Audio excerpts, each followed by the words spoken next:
கௌதம் மேனன் இயக்கிய நீதானே என் பொன் வசந்தம் பட தயாரிப்புக்காக வாங்கிய பணத்தில் சொந்தமாக வீடு வாங்கிவிட்டதாக இயக்குனர் கௌதம் வாசுதேவ் மேனன் மீது புகார் எழுந்துள்ளது. இதற்கு 4 வாரத்தில் அவர் பதிலளிக்க வேண்டும் என்று சென்னை உயர்நீதிமன்றம் உத்தரவிட்டுள்ளது.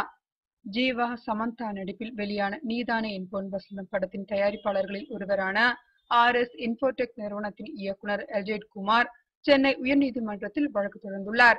அந்த மனுவில் கூறியிருப்பதாவது: இயக்குனர் கௌதம் வாசுதேவ் மேனனுடன் இணைந்து நீதானே என் பொன் வசந்தம் படத்தை தயாரித்தேன்.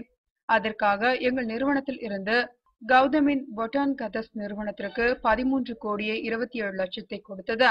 படத்திற்கு AR ரகுமான் இசையமைக்க வேண்டும் என்றும் படப்பிடிப்பை வெளிநாடுகளில் நடத்த வேண்டும் என்றும் ஒப்பந்தத்தில் கூறப்பட்டது. ஆனால் ஒப்பந்தத்தை மீறி இளையராஜாவை இசையமைப்பாளராகவும் முழு படத்தையும் இந்தியாவிலே எடுத்து முடித்துவிட்டார் கௌதம். குறிப்பிட்ட கால அவகாசத்துள் படத்தை முடிக்கவில்லை. படமும் வெளியாகி தோல்வியடைந்தது. நாங்கள் கொடுத்த பணத்தில் அடையாறில் வீடு ஒன்றை வாங்கிவிட்டார்.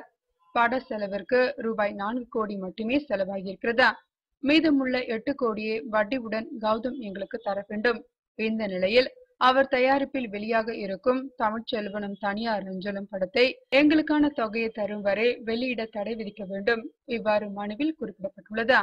இந்த மனுவை விசாரித்த நீதிபதி ரவிச்சந்திர பாபு, கௌதம் வாசுதேவ் 4 வாரத்திற்குள் எழுத்துப்பூர்வமான பதிலை தர வேண்டும்.